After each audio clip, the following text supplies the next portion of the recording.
Il est 8h33 et vous êtes bien sur RMC et BFM TV. Bonjour Bruno Le Maire. Bonjour Apolline de Malherbe. Merci d'être dans ce studio ce matin. Vous êtes le ministre de l'économie, des finances, de la souveraineté industrielle et économique. Et je vais vous dire, on va parler de tout ça. On va parler de l'économie, on va parler des finances et on va parler aussi de l'industrie et du renouvellement industriel de la France. Mais d'abord, combien ça va coûter tout ça et à qui ? Qui va finir par payer les dégâts, les pillages, les violences? Est-ce que c'est les habitants eux-mêmes? Est-ce que c'est les assureurs? Est-ce que c'est l'État? Est-ce que c'est les parents? Qui doit payer? C'est d'abord les assureurs qui vont payer. Les commerces sont assurés, les assurances doivent jouer et elles joueront. Je les remercie d'ailleurs d'avoir accepté de simplifier les procédures, d'allonger le délai de dépôt de plainte, et j'appelle tous les commerçants qui nous écoutent à déposer leur plainte le plus vite possible, même si le délai a été étendu à notre demande de 5 jours à 30 jours. Et les assureurs ont accepté, ce qui était une demande forte du gouvernement, de réduire les franchises pour les commerçants indépendants qui sont les plus touchés. Parce qu'il faut bien mesurer que c'est plus de 1000 commerces qui ont été touchés. C'est près de 500 débits de tabac. C'est près de 400 agences bancaires. C'est des centres commerciaux. C'est des magasins de sport. Tout ça pour rien. Absolument pour rien. C'est détruire pour détruire. Abîmer le pays pour abîmer le pays. C'est totalement inqualifiable, inexcusable et injustifiable.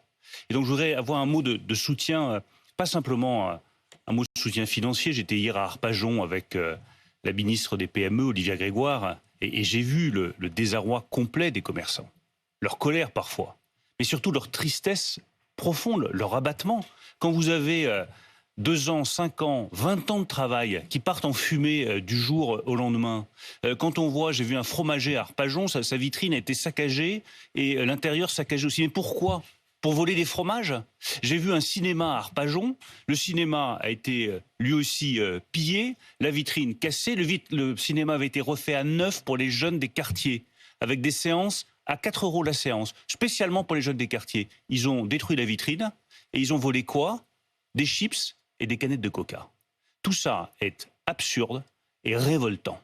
Et donc je veux dire vraiment avec beaucoup de cœur, mon soutien à tous les commerçants de France. Je pense à vous et nous ferons le nécessaire avec les assureurs et évidemment sur les charges sociales et fiscales pour être à vos côtés dans les mois qui viennent. Quand vous dites sur les charges fiscales et sociales, est-ce que vous allez juste les reporter ou est-ce que vous allez leur offrir, dire attendez, on fait un vrai geste? Parce que pour l'instant, c'est surtout des reports ce que vous faites, oui, des reports de charges, des reports de PGE. Reports, mais je le dis, mais là, aussi, ils ont besoin de plus.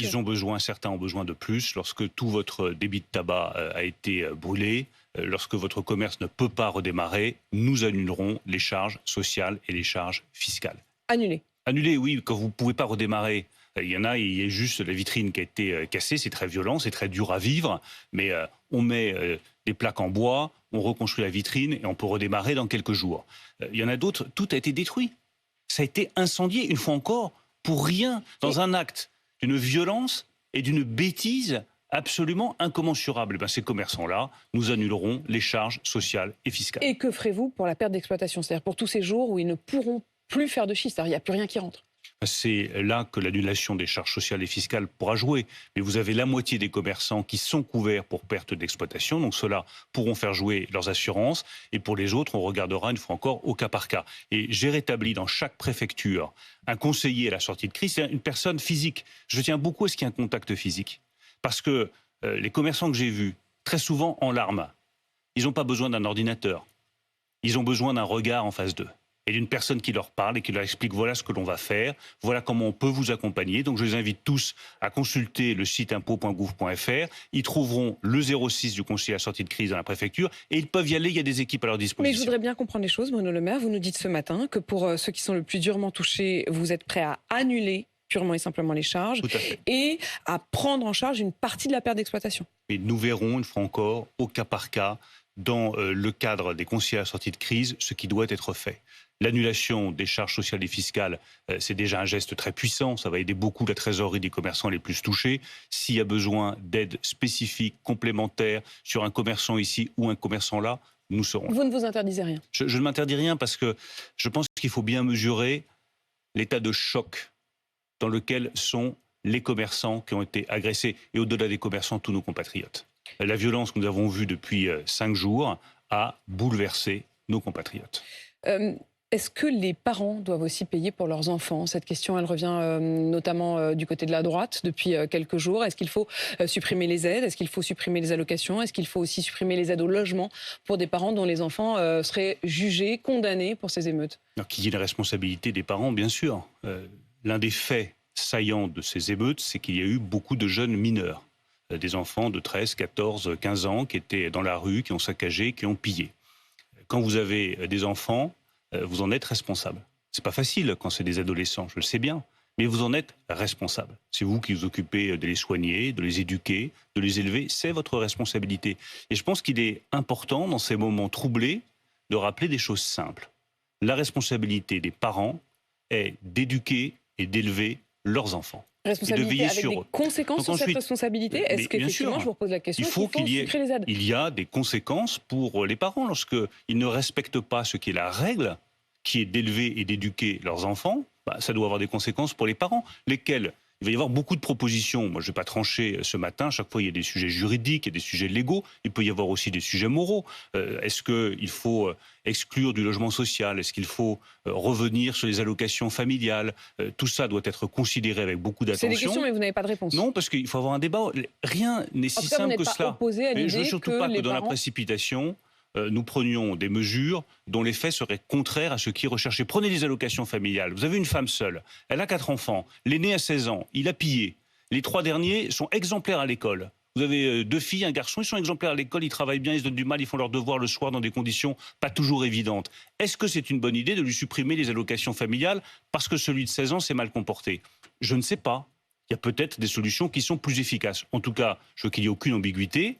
Oui, il faut engager la responsabilité des parents, mais faisons-le de manière efficace et juste. On a parlé des sous pour rembourser les commerçants. Qu'en est-il pour rembourser le service public, pour reconstruire des services publics qui étaient déjà quand même pas flambants et qui se retrouvent carrément quasiment à l'arrêt? Je recevais ce matin le maire d'Aulnay-sous-Bois, Bruno Béchiza, qui nous disait qu'il n'a plus de cuisine centrale, il ne peut plus faire de plats chauds pour les écoles. Il n'est même pas sûr de pouvoir le faire à la rentrée. Il a 50 voitures de la police municipale qui ont cramé, 50 véhicules qui ont cramé. Il a besoin de ça tout de suite. Il dit c'est sympa, on m'a reçu à l'Élysée hier, mais c'est de la calinothérapie. Moi, je veux des sous, je veux du sommeil trébuchant. Le plus important, c'est ce que vous dites, c'est le tout de suite. Tout de suite, c'est quoi? C'est d'abord modifier les règles pour que nous puissions reconstruire les mairies qui ont été saccagées, les écoles, les bibliothèques qui ont été brûlées, le plus rapidement possible. Et pour ça, qu'on puisse s'affranchir des règles ordinaires qui ralentissent les travaux avec des autorisations qui prennent des plombes, il faut que ça aille vite, le plus vite possible. Donc nous allons, dès ce matin, au Conseil des ministres, examiner, à la demande du Président de la République, les mesures soit réglementaires, soit législatives, qui permettent de reconstruire vite, d'être aux côtés des maires, d'être aux côtés de nos concitoyens, et qu'on puisse effacer le plus vite possible la trace de ces événements pour avoir des bâtiments publics qui soient reconstruits. Ensuite, combien ça coûtera? Quelles sont les aides qui seront nécessaires? Ma porte est ouverte pour en discuter avec... Non, certainement pas. J'ai vu des chiffres qui circulaient sur les commerçants. Aujourd'hui, le seul chiffre officiel disponible, c'est celui de la Fédération française d'assurance, 280 millions d'euros pour les dégâts qui ont déjà été déclarés. Alors, tous les sinistres ne l'ont pas été, mais je pense qu'il est important de ne pas donner le sentiment... Mais au final, ça ne sera pas 1 milliard pour vous. Je ne sais pas combien ce sera, mais soyons prudents sur les chiffres. Farfelu du MEDEF. Soyons prudents sur les chiffres. Il n'est pas question de revenir à un quoi qu'il en coûte. Il est question de soutenir chaque commerce qui a été touché, chaque maire dont les bâtiments publics ont été abîmés. Le chômage partiel, est-ce qu'il sera aussi pris en compte? Il y a une partie de ceux qui travaillaient, soit dans ces bâtiments, dans ces banques, dans ces magasins. Sera utilisé, mais c'est le chômage partiel dans sa version classique, pas dans sa version exceptionnelle du Covid, avec un reste à charge pour les entreprises. Nous sommes le 5 juillet, Bruno Le Maire, et c'est donc le mois de juillet. Je voudrais que vous écoutiez ce que vous disiez à ce même micro le 9 juin dernier. Je dis aux Français que dès le mois de juillet, sur un certain nombre de références et de produits, les prix baisseront en juillet. Et nous le vérifierons et nous sanctionnerons ceux qui ne jouent pas le jeu. Vous la constatez, vous, la baisse de prix? Comme quoi, je ne dis pas que des bêtises, parce que c'est exact. Vous avez un certain nombre de prix qui ont commencé à baisser au début du mois de juillet, et ça devrait s'accélérer dans le courant du mois de juillet. Je m'étais engagé à ce que l'inflation ralentisse et diminue au tournant de l'été. C'est le cas. J'ai toujours dit que pour les prix alimentaires, ce serait plus lent et que ce serait aussi le cas. C'est le cas. Aujourd'hui, tout le monde commence à jouer le jeu. Ça a été un bras de fer difficile, mais tout le monde a commencé à jouer le jeu. Les distributeurs, qui ont fait œuvre utile dès le départ avec le trimestre anti-inflation, et ensuite les industriels, qui ont été un peu plus difficiles à convaincre, mais ici sont mis. Donc vous allez avoir, dans le courant du mois de juillet, ça a déjà commencé, un certain nombre de produits, je pense à la volaille, je pense aux céréales, je pense aux pâtes, je pense aux huiles, dont les prix vont commencer à baisser. Je sais bien quand vous faites vos courses... Pour l'instant, c'est du 0,1%. C'est rien. Ça augmentait de 1, 2, 3% chaque mois, avec des hausses qui étaient de 13, 14, 15% par mois par rapport au mois de référence de 2022. Là, la baisse commence. Et il faut qu'elle s'accélère avec l'objectif que d'ici l'automne, nous ayons cassé cette spirale inflationniste sur les prix alimentaires. Vous considérez que ça y est, l'inflation est quand même... Le gros de l'inflation est derrière nous ? Non, je ne dis pas que le gros de l'inflation est derrière nous. Je dis qu'elle devait commencer à baisser à l'été, que c'était mon engagement, que cet engagement est tenu, qu'un certain nombre de prix de produits alimentaires devaient baisser, cet engagement est aussi tenu, et qu'il faut accélérer pour que ce soit visible dans le panier des consommateurs. Ça, ce sera à l'automne où vraiment, je pense, vous que n'aurez la baisse sera plus visible. Vous n'aurez donc pas besoin de sortir le bâton. Vous aviez menacé de faire du name and shame, comme on dit, c'est-à-dire de pointer du doigt les industriels qui ne joueraient pas le jeu. Il reste 4 ou 5 grands industriels, grandes multinationales qui ne jouent pas le jeu. Lesquels ? Je suis en discussion avec elles. Et soit on arrive à trouver... Vous ne direz pas lesquels. Vous dites toujours que vous allez le faire, puis vous ne le faites pas. Parce que je constate que la menace est parfois efficace et que ce qui compte pour moi, c'est pas de me faire plaisir en citant des noms et en les clouant au pilori, c'est que les prix baissent pour le consommateur. Donc je préfère jouer de ce levier. Il y en a encore 4 ou 5 qui ne jouent pas le jeu. Certains pour des raisons économiques, parce qu'ils sont dans une situation économique très difficile, ce que je peux comprendre. 1 ou 2 sans aucune raison valable. À cela, soit ils obtempèrent et ils jouent le jeu d'ici la semaine prochaine, soit nous donnerons leur nom et puis les consommateurs seront libres de choisir s'ils continuent à acheter leurs produits ou non. C'est dans l'alimentaire ? C'est des multinationales qui ne se font pas que de l'alimentaire, c'est aussi hygiène, produits de beauté et autres produits. Unilever, je ne donne pas de nom ce matin, mais je le dis, si jamais ces 2 ou 3 multinationales qui ont les moyens de baisser des prix ne le font pas, il faut que le consommateur le sache. D'ici la semaine prochaine, on a bien compris, il y a aussi cette menace de taxer. Vous aviez dit, s'il le faut, j'utiliserai l'outil fiscal. Et pourquoi vous ne le faites pas ? C'est-à-dire, quand on regarde le FMI, nous dit aujourd'hui que 45% de la marge, c'est-à-dire de ce qu'est, de cette inflation, de cette part qui a augmenté, 45% pour toute l'Union européenne, 45% c'est dû à une augmentation du chiffre d'affaires des entreprises. Et nous avons récupéré les marges excessives qui ont été faites par les producteurs d'énergie. Ça nous a rapporté plusieurs milliards d'euros qui ont financé le bouclier contre l'augmentation du prix du gaz et de l'électricité. Et pourquoi vous n'auriez pas une taxe exceptionnelle là ? Mais parce que je préfère que l'argent aille dans la poche du consommateur. La taxe, ça va dans ma poche. Alors, je suis très content comme ministre des Finances, ça remplit les caisses de l'État. Mais ça ne remplit pas les poches des Français. Donc il est plus difficile, plus exigeant, mais dans le fond plus juste et plus efficace pour le consommateur d'obtenir des baisses de prix. J'ai obtenu des baisses de prix. Et ces baisses de prix, elles vont dans la poche du consommateur. Et moi, mon obsession, c'est le citoyen, c'est le consommateur. C'est pas de remplir les caisses de l'État avec une taxe. C'est facile de faire voter une taxe. Tout le monde est pour. Donc vous arrivez au Parlement, vous proposez une taxe, vous pointez du doigt les industriels, tout le monde est content. Et à nouveau, la France se singularise avec des niveaux de taxes trop élevés et le consommateur qui n'a rien vu. Je pense d'abord et avant tout aux consommateurs. Une question sur le livret A. Le livret A, Bruno Le Maire, le taux du livret A est aujourd'hui de 3%. Et certains économistes disent qu'il pourrait atteindre 4,1%. Est-ce que vous confirmez ? Est-ce que c'est une perspective à laquelle vous êtes attaché ? Je confirme rien du tout. Je confirme juste que le gouverneur de la Banque de France me fera ses propositions en fin de semaine prochaine. Donc j'examinerai les propositions du gouverneur sur le livret A comme sur le livret d'épargne populaire. Puis je prendrai ma décision après les recommandations du gouvernement. Mais vous confirmez que le livret A restera intéressant, plus intéressant que l'inflation ? Le livret A, il est intéressant aujourd'hui. Ce qui est le plus intéressant, c'est le livret d'épargne populaire. Et je redis, nous avons réussi à faire augmenter de 20% le nombre de titulaires d'un livret d'épargne populaire. Mais il reste encore plusieurs millions de nos compatriotes qui pourraient avoir accès à ce livret d'épargne populaire avec un revenu garanti de plus de 6%. C'est-à-dire maintenant très au-dessus de l'inflation. Donc je dis à ces millions de nos compatriotes qui ont droit au livret d'épargne populaire, ouvrez un livret d'épargne populaire, il n'y a pas de meilleure protection de votre épargne. Et quant au taux, une fois encore, j'attendrai la proposition du gouverneur. Il y a Carlos Tavares, le patron de Renault, qui s'exprime aujourd'hui dans le journal Le Figaro et qui a l'air de vous renvoyer dans vos buts. Vous aviez dit qu'il fallait que, notamment, Renault relocalise la production de la voiture électrique. Vous avez parlé de la vallée de l'électricité désormais. Et c'est vraiment là-dessus que vous misez beaucoup pour le renouvellement industriel de la France. Sauf que lui, il dit, bah non, en fait, l'Europe a déroulé le tapis rouge aux constructeurs chinois. Et je veux surtout que le ministère me laisse tranquille sur ma stratégie industrielle et décider si je veux relocaliser ou pas. Il a l'air de dire d'ailleurs qu'il ne va pas le faire. Nous verrons. Il est bien content par ailleurs, M. Tavares, comme d'autres industriels, de bénéficier des aides françaises, des bonus sur les véhicules électriques, du soutien à l'industrie française. Moi, j'ai un seul point réel de désaccord avec Carlos Tavares. Quand on voit l'accélération du changement climatique, quand on voit ce qu'on a connu au mois de juin, je pense qu'il faut accélérer la bascule vers le véhicule électrique. Et que la bonne stratégie économique, c'est de s'engager totalement vers le véhicule électrique. Ensuite, je sais que Carlos Tavares est un homme de défi et qu'il les a relevés brillamment dans sa carrière industrielle. Il va continuer à construire des véhicules en France.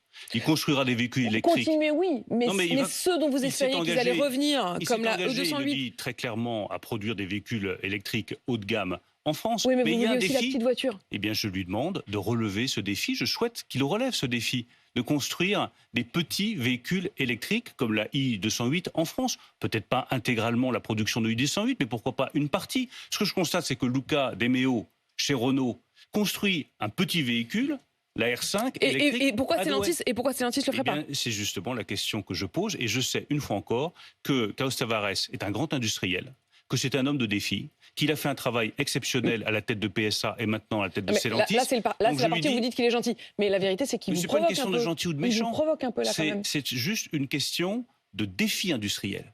Le défi industriel pour la France, c'est de construire non seulement des véhicules haut de gamme, mais aussi des petits véhicules électriques comme la i208 sur notre territoire. Moi, je souhaite que Carlos Tavares relève le gant et relève ce défi. Ben vous le souhaitez, mais il ne le fait pas. Mais nous verrons, on va continuer les discussions. Il le dit ce matin, il dit qu'il ne le fait pas. Mais il ne dit pas les choses aussi clairement que cela. Il dit qu'il peut faire des véhicules électriques haut de gamme en France, que c'est plus difficile pour les véhicules électriques de taille plus réduite comme la i208. Je dis voilà, il y a un défi, mais relevons-le ensemble. Nous, nous apportons des aides. Nous aidons l'industrie. Nous essayons de favoriser l'achat de véhicules électriques sur notre territoire. Je souhaite que les industriels fassent preuve aussi, tout simplement, d'un peu de patriotisme économique. L'économie, c'est effectivement des comptes de résultats, c'est des marges qu'il faut réaliser, mais c'est aussi un peu de patriotisme. Enfin, là, il dit que l'Europe s'est trompée, qu'elle a tout fait à l'envers, qu'elle a déroulé le tapis rouge aux constructeurs chinois et qu'il ne faut donc pas s'étonner aujourd'hui qu'il n'ait pas les moyens, lui, de faire revenir la production de la Peugeot 208. L'Europe a pris, mais je partage le constat sur le fait que l'Europe a pris 5 à 10 ans de retard sur le véhicule électrique par rapport à la Chine. Mais regardez sur les batteries, toutes les batteries électriques étaient produites en Chine. On a réussi à rattraper notre retard grâce à l'action du président de la République et du gouvernement. On va ouvrir 4 gigafactories produisant des batteries électriques sur le sol français. Donc le défi peut être relevé. Et on me disait il y a 5 ou 6 ans, mais abandonner les batteries électriques, ça ne marchera jamais. Nous y sommes arrivés, nous créons des emplois à Dunkerque, à Douvrin et ailleurs. Je souhaite qu'on fasse la même chose sur le véhicule, sur les véhicules électriques haut de gamme, mais aussi sur les petits véhicules électriques. Et puisqu'on parle de voitures, il y a toutes ces voitures qui ont brûlé, de nombreux propriétaires de voitures brûlées dans les émeutes, qui n'étaient pas assurés pour l'incendie, pour le risque d'incendie, et qui se retrouvent sans voiture pour aller travailler, sans voiture pour emmener les enfants à l'école. Qu'est-ce que vous allez faire pour eux? Bon, je redis à quel point c'est révoltant et à quel point la première leçon à tirer de ces jours et ces nuits d'émeutes et de ces jours que nous venons de vivre, c'est le respect de l'autorité. Le problème fondamental de notre nation, c'est le respect de l'autorité. L'autorité des policiers, l'autorité de l'école, l'autorité du médecin, l'autorité des institutions, l'autorité du maire. Il faut rétablir le respect de l'autorité de notre pays. Non, c'est pas du tout l'expression que je reprendrai. Comme l'a dit l'autorité le préfet. Justement, l'autorité n'a pas besoin de claques. L'autorité, elle est naturelle. Elle n'a pas besoin de claques. Et c'est ça. Mais elle n'a pas l'air d'être naturelle. Est-ce qu'il faut trouver d'autres solutions? L'autorité doit être naturelle. Quand j'étais à l'école, l'enseignant que j'avais en face de moi, j'avais du respect pour lui. C'est l'autorité.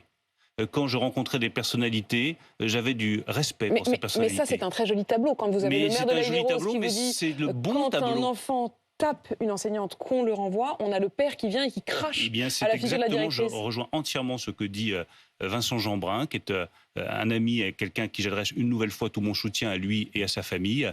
Le respect de l'autorité ne peut pas être négociable, parce qu'il n'y a pas de nation sans règles communes et sans valeurs communes.